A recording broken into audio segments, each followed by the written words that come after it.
sudah ditakdirkan oleh Yang Maha Kuasa ya, menghadapi tantangan zaman berupa pandemi COVID-19.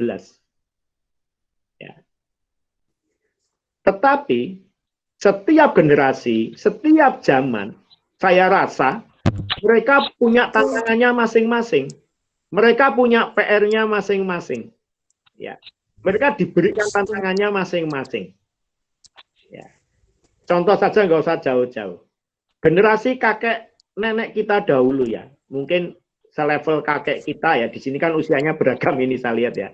Mungkin selevel kakek atau kakek buyut ya. Itu menghadapi tantangan yang berbeda apa? Zaman Romusa Jepang. Zaman Romusa, penjajahan dahulu ya. Kalau kita baca buku-buku sejarah, kita lihat di YouTube dan seterusnya ya. Begitu luar biasa kesulitan, kepedihan yang dihadapi oleh kakek nenek moyang kita di zaman Romusa dahulu. Ya. Mereka hanya makan bulgur. Bulgur itu bubur jagung, itu pun jagung yang bukan untuk manusia, jagung yang untuk pakan ternak itu ya. Mereka pakaiannya seadanya, itu pun bahannya dari karung goni ya, yang itu kasar, gatel, ya kan. Rumah ya seperti itu. Pekerjaan ya kerja Romusa, kerja Rodi ya, kerja paksa. Ya. Bandingkan dengan kita hari ini. Betul, kita menghadapi PR tantangan zaman, menghadapi takdir, harus menghadapi pandemi COVID ini. Yang memporak-porandakan multidimensi ya, kesehatan ya, ekonomi. Tetapi coba dibandingkan dengan tantangan zaman takdir yang diberikan ke kakek nenek moyang kita dulu. Tidakkah kita lebih jauh beruntung? Mereka makan bulgur. Hari ini kita masih makan apa? Mungkin masih makan nasi. Walaupun lauknya mungkin jadi sederhana gitu ya. Setidak-tidaknya masih ada mie instan lah yang enak lah ya. Nah, mereka pakaiannya seadanya. Hari ini, maaf, di sini saja ini di layar ini semua masih pakai pakaian yang lengkap, yang bagus-bagus gitu kan. Rumah jelas ini, maaf, ini saya nggak lihat di sini ada yang di tengah, di bawah pohon atau di dalam gua itu ya. Nah ini ya, kita masih bisa YouTubean, masih bisa nonton TV, mungkin masih bisa keluar jajan apa bakso, ya kan? Tidakkah kita itu lebih beruntung sebenarnya dibandingkan PR di zaman kakek nenek moyang kita dulu, ya? Dan kakek nenek moyang kita dulu menghadapinya dengan tegar, ya, dengan sabar, dengan ikhlas. Dan hari ini kita bisa merdeka. Maka mari kita sebagai generasi yang ditakdirkan menghadapi COVID-19 ini, ayo kita hadapi dengan gagah berani. Ya, kita hadapi dengan kesabaran yang tinggi. Kita hadapi dengan keikhlasan yang seluas samudra. Ya. Jadilah kita insan-insan yang berani untuk menghadapi hidup ini. Nah, tunjukkan bahwa kita mampu, maka kita akan mengukir sejarah yang kita torehkan ke anak cucu kita besok. Bahwa generasi kita menghadapi pandemi yang luar biasa, yang merusak sendi-sendi kehidupan, ekonomi, kesehatan, tetapi kita mampu menghadapinya dengan berani, dengan tegar, dengan sabar, dengan ikhlas. Ya, dan itu akan tercatat sebagai tinta emas besok cucu kita, cicit kita, ya. Itu yang kira-kira akan terjadi. Ya. Nah, maka sekarang pertanyaannya adalah, pandemi ini masuk Indonesia di bulan Februari, pertama kali diumumkan oleh Bapak Presiden ya. Nah, oke, pada saat itu mungkin belum terlampau tersadar masyarakat. Cuma, masuk Indonesia kan, gitu kan. Tapi bulan Maret ternyata dampaknya besar, banyak yang meninggal, ekonomi mulai terganggu dan lain sebagainya, orang dipaksa diam di rumah. Ya, baru mulai timbul kesedihan. Ya. Oke, Februari mulai, Maret sedih. April masih sedih juga, ya. Mei masih sedih juga. Sekarang Juni ya. Apakah kita masih sedih juga? Apakah kita mau meratapi? Apakah kita mau ya menyalahkan siapapun gitu kan? Pertanyaan saya, ya, oke, mungkin bulan pertama, bulan kedua, bulan ketiga kita masih sedih, kita masih meratapi, kita masih shock mungkin. Itu hal yang wajar. Saya katakan karena kita punya hati. Tadi ada bilik kebahagiaan, ada bilik penderitaan. Tetapi pertanyaannya, kalau kita menerus-neruskan kesedihan ini, kekesalan ini, ya, kesumpekan ini, pertanyaan saya, apakah keadaan dengan ajaib akan berubah 180 derajat? Lalu mendadak kita bangun tidur, di samping tempat tidur kita ada sekeranjang emas gitu, ya, yang kena PHK, terus besoknya langsung dipanggil lagi bekerja di perusahaan yang lebih besar lagi dan jabatannya langsung naik 2 level gitu, ya.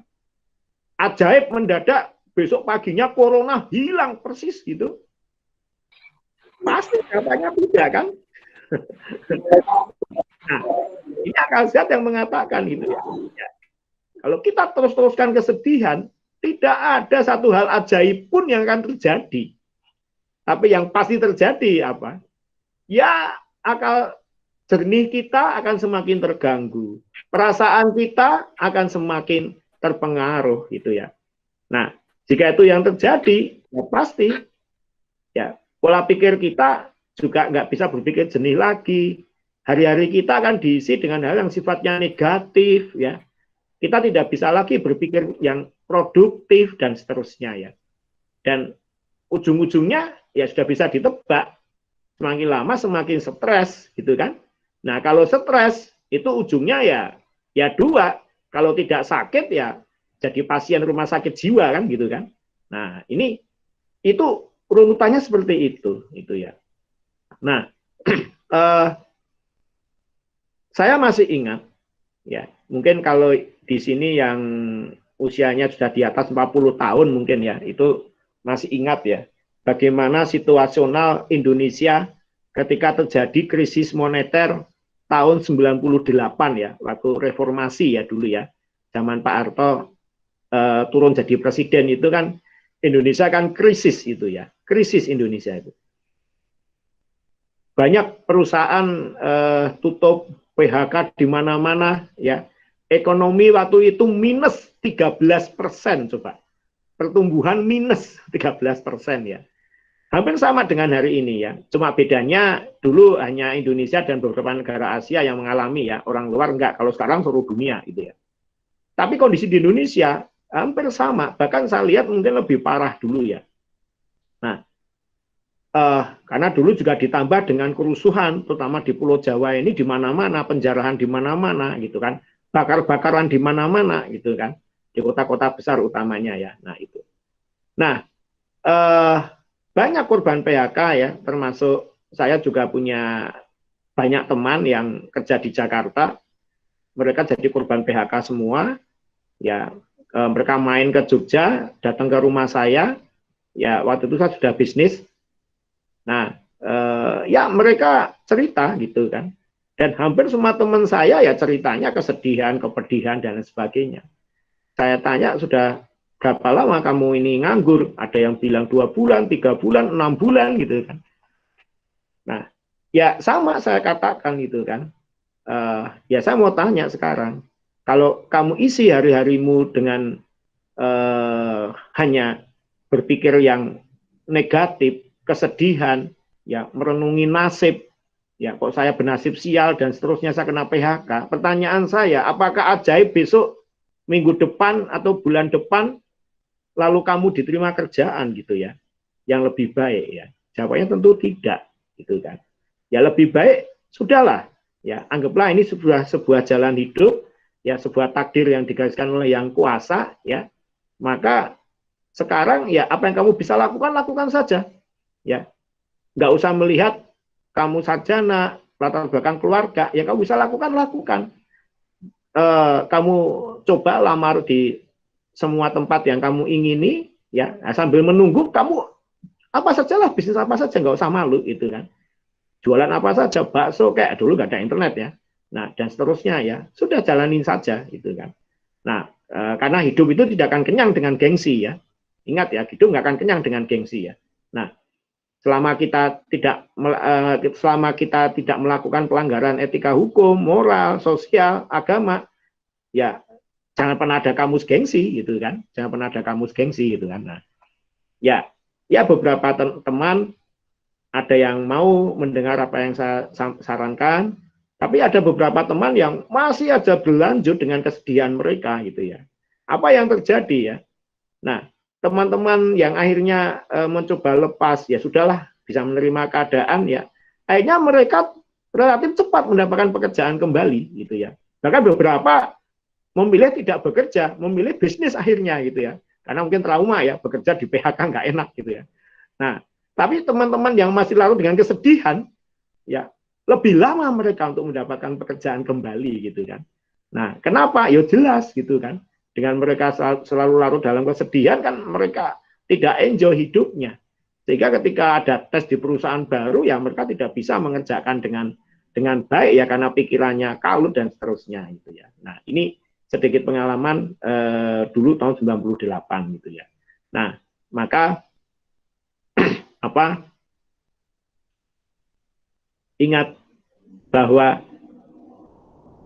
sedih boleh, kita meratapi diri kita boleh saja itu kan, tetapi tentu ada batasnya, ada takarannya, ada levelnya itu kan. Boleh bulan-bulan pertama dulu, Februari, Maret, April dan seterusnya, tapi kalau sudah mulai ke sini ya itu diterus-teruskan. Ya kembali pertanyaan saya, ya apakah dengan kita meratap, menangis, mengeluh ya lalu keadaan akan berbalik dengan ajaib 180 derajat? Pasti tidak gitu kan. Nah, kalau jawabannya iya, nah, saya tak daftar insan yang pertama kali meratap paling banter, mengeluh paling tinggi ya, sehingga keadaan berubah menjadi baik ya. Nah, maka mari ya kita pahami bahwa semuanya ini sudah digariskan yang Maha Kuasa, yang semua zaman itu mengalaminya dengan PR-nya masing-masing ya. Sudahlah ya, cukup, stop, kita hentikan hal-hal yang tidak produktif, kesedihan dan seterusnya ya. Saatnya kita menatap ke depan ya, apa yang bisa kita lakukan dengan seoptimal mungkin kita lakukan ya. Selama kita berusaha pasti punya jalan. Burung ya, selama dia mau terbang, dia mau ke sana kemari, dia bisa mendapatkan makan gitu kan. Maka manusia yang punya cipta, punya karsa, punya rasa, punya akal, punya hati, masa kalah sama burung kan gitu kan. Nah ini, nah, jadi pasti ke depan kita akan punya jalan. Nah, yang penting kita menyadari bahwa ini sudah digariskan, ya. Ini tantangan zaman generasi saya. Yuk, mari bersama-sama kita hadapi dengan berani, ya. Dan ini akan menjadi catatan emas bagi anak cucu kita kelak, bahwa kita adalah generasi yang tegar, yang berani menghadapi situasional yang sulit, ya.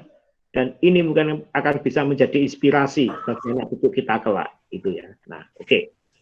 Nah, maka salah satunya kita menghadapi pandemi COVID-19 ini, salah satunya gitu ya, ya melalui bisnis kita bersama ini di NASA gitu ya, dalam aspek ekonomi yang saya maksud ya.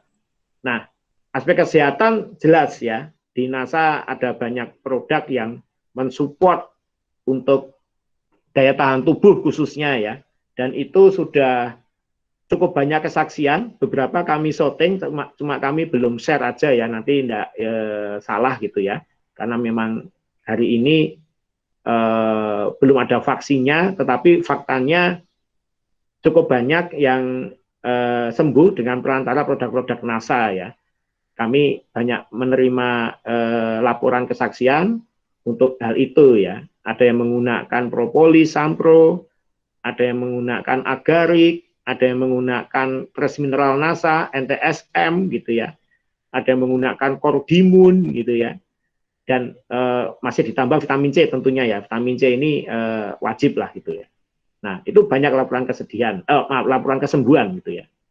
Nah, dengan NASA ini aspek kesehatan kita bisa bersama-sama ikut membantu lah bangsa ini ya. Selain juga untuk diri kita sendiri dan keluarga gitu ya.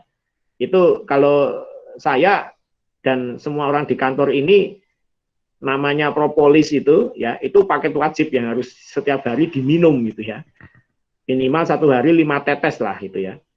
Dengan vitamin C gitu. Nah, kemudian trace mineral kita punya NTSM itu bagi yang pakai air galon. Nah, air galonnya itu diisi 50 tetes itu. Ya, nah, jadi nanti setiap minum itu sudah ada mineralnya di situ. Plus vitamin C. Nah, itu sudah paket yang saya wajibkan untuk di semua staf di NASA ini ya. Nah, oke, dengan produk-produk NASA kita bisa berkiprah di aspek kesehatan tentunya ya. Nah, bagaimana dengan aspek ekonominya gitu ya? Ya, saya rasa sangat bisa ya kita tetap fight, tetap berjalan dengan bisnis di NASA ini ya, bisnis direct selling ini ya, orang bilang MLM gitu ya. Ya, kenapa? Kemarin saya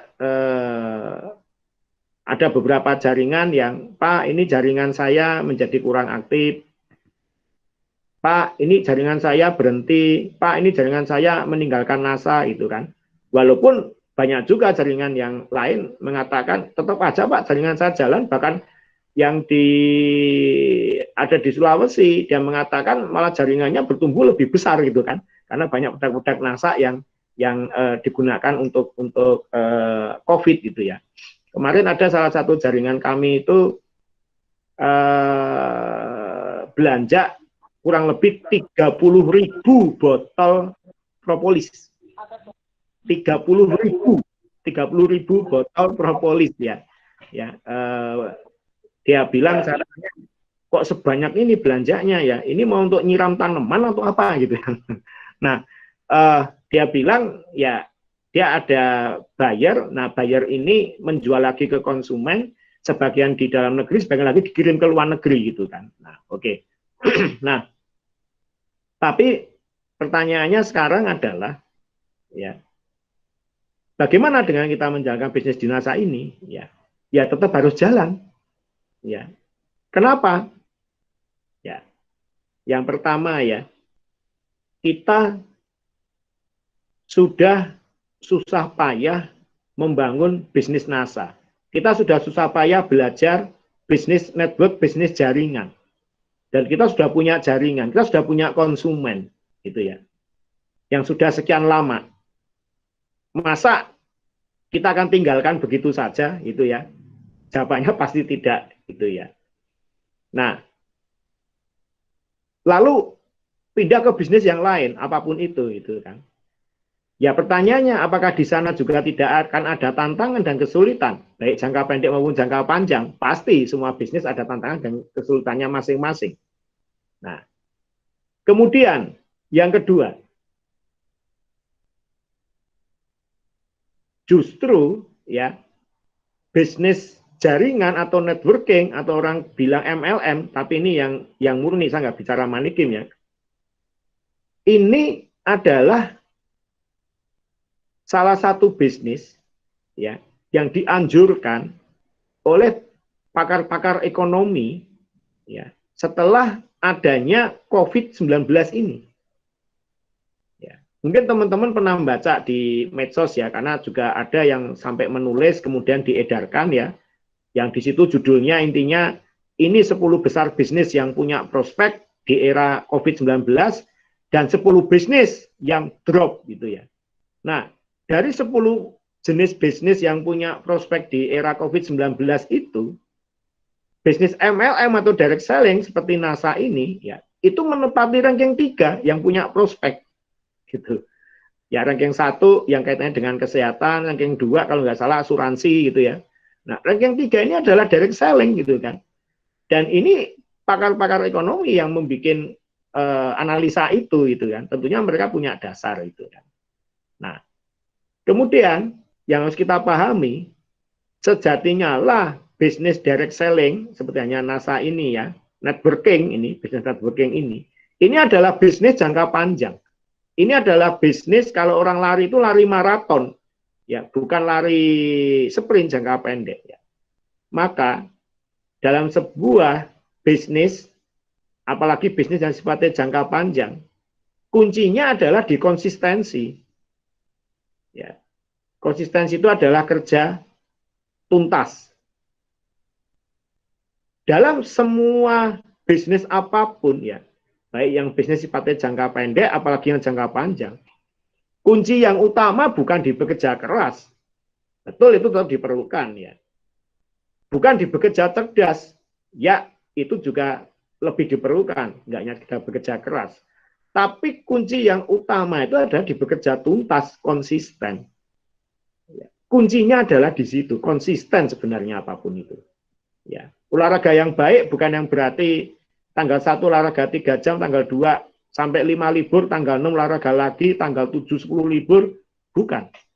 Cukup 30 menit setiap hari, ya, setiap hari, minimal seminggu 4 kali, 3 sampai 4 kali, konsisten. Amal yang baik bukan berarti amal yang besar, besok lagi nggak tahu.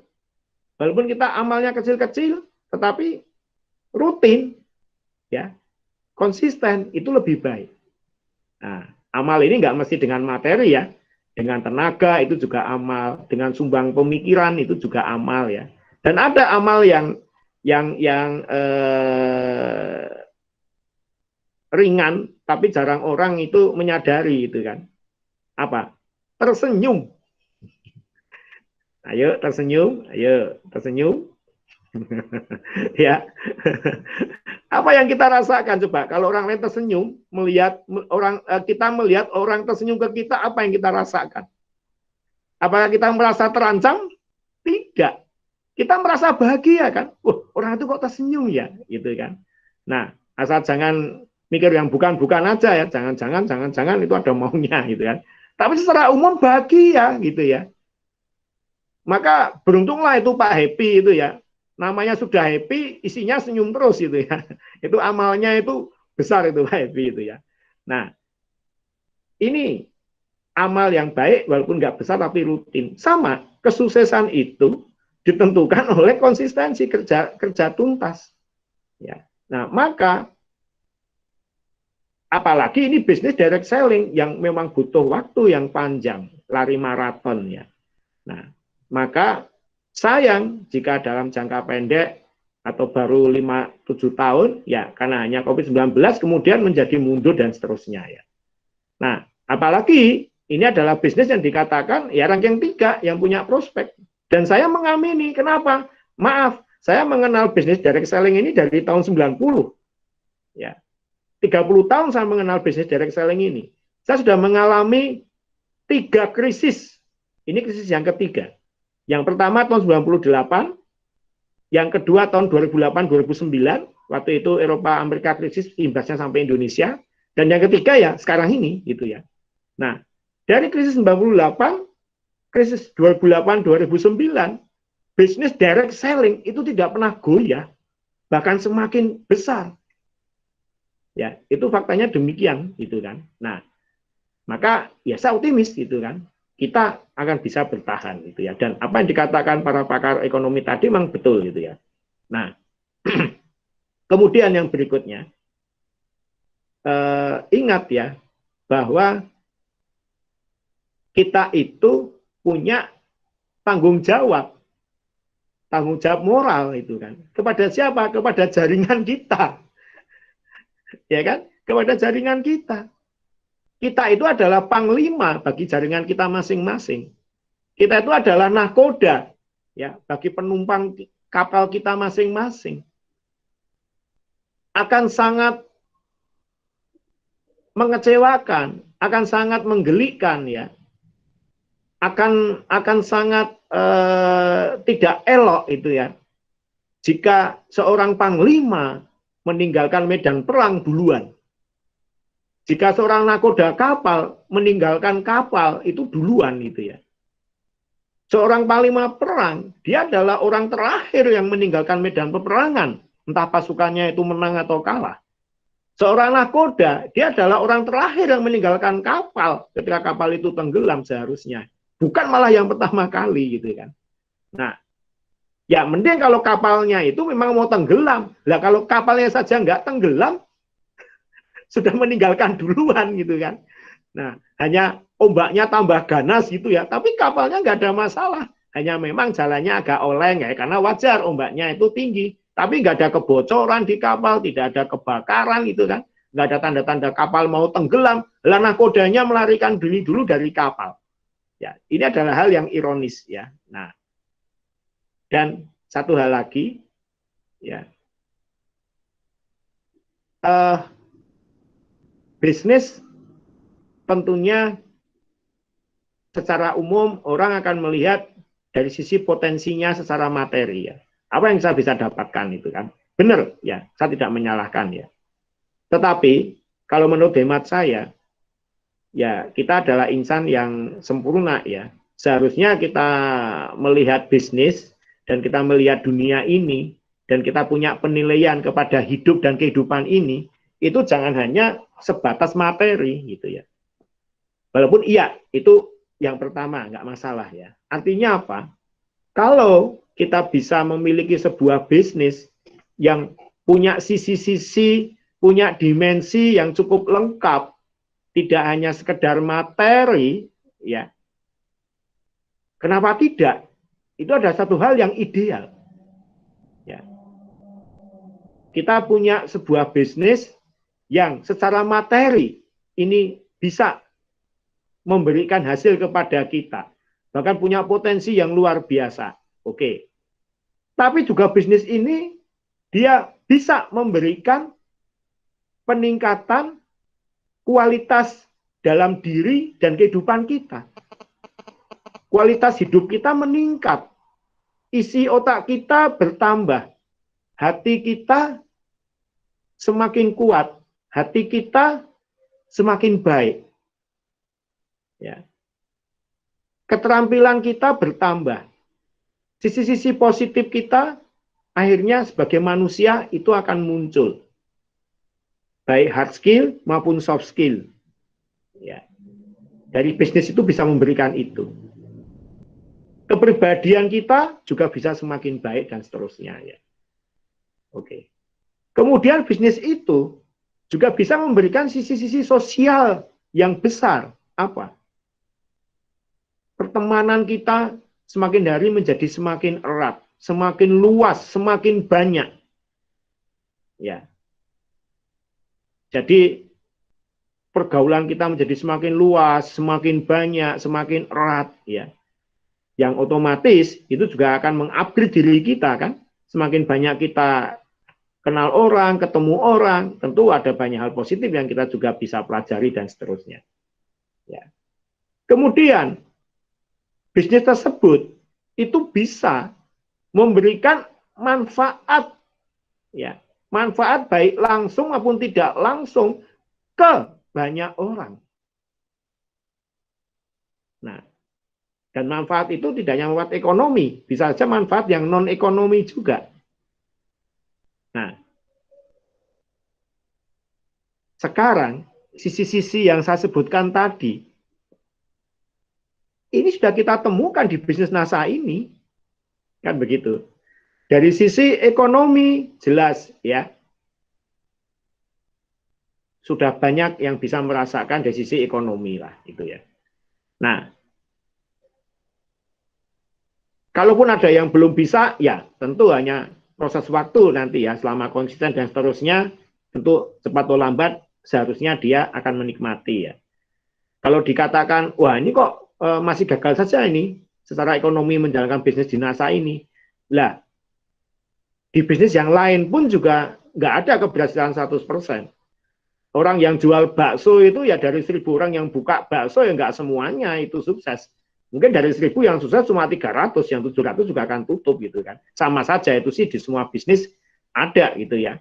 Dan tentu ada faktor-faktornya ya kenapa yang itu sukses yang ini tidak. Sama di bisnis jaringan pun demikian. Tetapi yang jelas ini sudah bisa memberikan aspek ekonomi, sudah banyak orang yang sudah bisa membuktikannya ya. Oke. Nah, sisi-sisi yang lain apa tadi? Sisi yang mengangkat kualitas diri. Ya di bisnis network NASA ini kan ada banyak kan pelatihan, ada banyak seminar, ada banyak diskusi, ya dan lain sebagainya lah ya. Yang itu akhirnya mengupgrade diri kita, ya baik hard skill maupun soft skill kita, baik otak kita maupun hati kita. Nah, aspek sosial bagaimana? Ya jelas ini bisnis jaringan. Ya, makin hari mestinya pertemanan kita akan makin banyak. Kalau makin hari kok teman kita hanya itu saja, kenalan kita itu saja, berarti Anda tidak menjalankan bisnis ini, nggak bertambah jaringannya kan begitu ya. Nah, yang lebih jauh lagi apa? Aspek kemanfaatan. Ya, aspek kemanfaatan jelas. Bu Nopi dulu mungkin sendirian awal di Pulau Bali itu kan. Hari ini saya belum ngecek ke bonus ya, sudah berapa orang yang berada di jaringan Bu Nopi? Mungkin ribuan mungkin. Sampai Bu Nopi sendiri tidak tahu itu mungkin ya. Yang di kedalaman itu masih jaringannya Bu Nopi itu ya. Nah, ini semua, ini kan Bu Nopi sudah memberikan aspek kemanfaatan secara ekonomi kan ke semua jaringan yang di bawah Bu Nopi. Yang secara langsung ya frontline-nya Bu Nopi. Tapi yang tidak langsung jelas Bu Novi memberikan. Ya. Nah, secara produk, ya banyak membantu sesuai dengan manfaat produk masing-masing. Para petani, para peternak terbantu ya. Orang yang sakit ya terbantu juga. Orang yang ingin penampilan yang lebih terbantu juga. Ya, mereka bahagia karena terbantu dan itu ya melalui kita juga. Nah, jadi selain aspek batin, orang merasa bahwa kita bisa punya manfaat untuk orang lain itu kan seharusnya punya perasaan batin yang puas ya. Oh ya, saya bisa ternyata bermanfaat untuk orang banyak.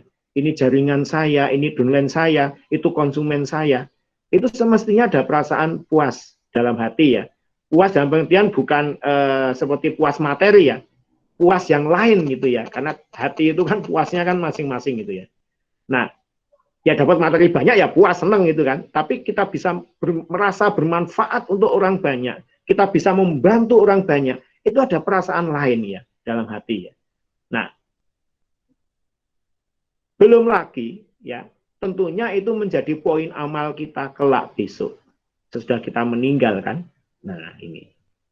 Nah, jadi kalau kita sudah bisa ketemu dan kita sudah menjalani dengan sebuah bisnis yang bisa memberikan aspek kemanfaatan tidak hanya sekedar di ekonomi, tapi juga aspek kemanfaatan di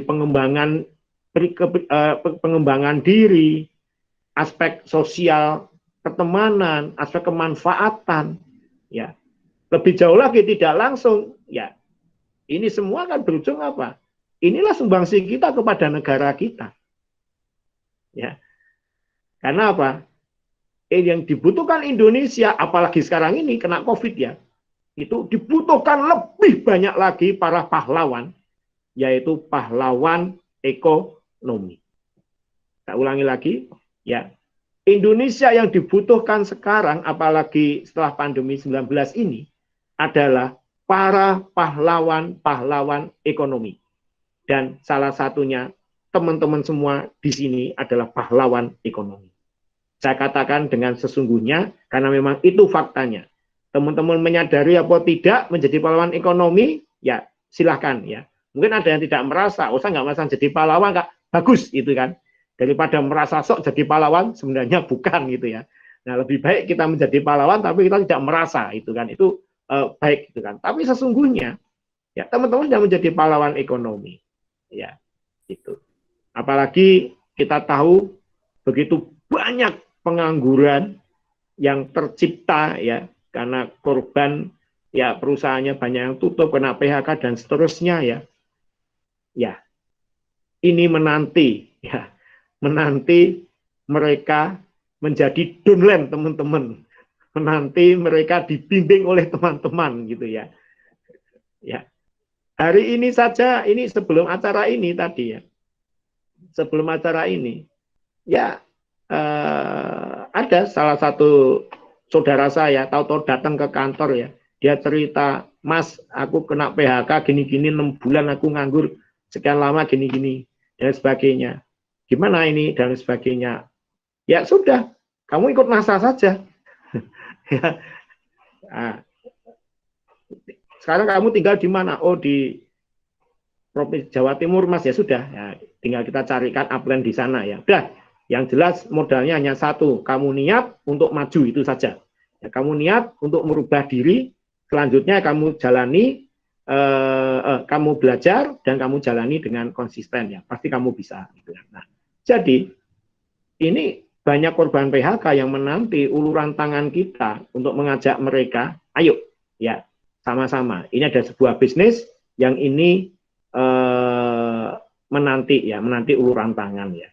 Nah, kenapa itu harus kita lakukan, teman-teman? Ya, para korban PHK itu harus kita rangkul untuk menjadi jaringan kita ya. Bukan semata agar kita itu mendapatkan downline yang banyak, ya betul. Bukan semata membantu menolong mereka, jelas ya. Tapi yang ketiga, menyelamatkan mereka. Menyelamatkan dari mana? Ya, menyelamatkan mereka tidak punya pekerjaan sudah jelas ya. Menyelamatkan dari kemungkinan mereka akan direkrut oleh perusahaan money game. MLM money game. Ya. Saya sudah mengalami 3 krisis, 98, 2008, 2009. Yang saya amati, ya, ketika krisis ini terjadi, maka yang namanya bisnis money game itu marak. MLM money game itu marak. Ya, lebih marak dari biasanya. Bukan berarti tidak ada ya, tetap banyak ya. Dan mereka menjadi predator ya.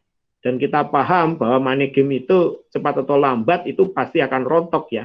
Dan yang menjadi korban siapa? Ya para membernya. Terutama member yang daftarnya terakhir-terakhir. Nah, sehingga sebelum mereka itu nanti sekian persen dari para PHK-wan ini dan PHK-wati ini menjadi korban money game ya, karena mereka tertarik, oh ya ini bisnis yang bisa dijalankan dengan fleksibel. Ya, kita selamatkan dulu untuk masuk bisnis yang benar gitu ya. Bisnis jaringan yang benar ya. Nah, ini juga akan menjadi catatan amal kita itu ya. Nah, saya wanti-wanti di beberapa grup medsos ya yang saya tergabung ya, tapi bukan di grup yang NASA ya, ada di grup keluarga, teman-teman sekolah ya, saya wanti-wanti, awas money game, karena 2 krisis 98, 2008, 2009 itu marak itu ya. Nah, itu. Nah, maka saya rasa stay at home sudah jelas ya. Sekarang yang kita jaga benar itu ya, jangan sampai ada serangan gelombang kedua COVID-19, itu yang kita khawatirkan kan, ya, karena serangan gelombang kedua ini bisa lebih ganas dan dampaknya juga bisa lebih buruk lagi ya, bisa lockdown lagi ya, ekonomi akan terhambat lagi ya, maka ya mari kita jaga semua protokol kesehatan gitu kan, ya termasuk stay at home dan seterusnya jika memang tidak dirasa perlu betul ya kita stay at home ya. Tapi juga stay at direct selling, stay at NASA ya. Nah, ini tetap kalau stay at home untuk keberlanjutan kesehatan kita, kalau stay at NASA untuk keberlanjutan ekonomi kita ya. Nah, jadi ini prolog saya, pengantar saya, pembukaan UUD 45 saya gitu ya. Nah, silakan kita bisa lanjut dengan diskusi ya, apapun ya, selama nanti saya bisa kalau ada pertanyaan dan seterusnya saya bisa saya jawab gitu ya. Itu kalau belum memungkinkan karena saya butuh data teknis misalkan ya akan saya catat terlebih dahulu ya. Atau mungkin ada usulan, saran dan seterusnya, monggo silahkan ya. Terutama mungkin di pertemuan yang pertama dulu ya 2 minggu yang lalu kayaknya yang mungkin belum sempat gitu ya dengan saya dan Pak Epi gitu, nah, silakan untuk bisa ya apapun lah disampaikan gitu ya. usulan, saran, kritik, dan lain sebagainya. Mungkin sedikit itu yang saya bisa sampaikan sebagai pembuka atau prolog hari ini. Oke, saya kembalikan ke Bu Nopi atau Pak Adi.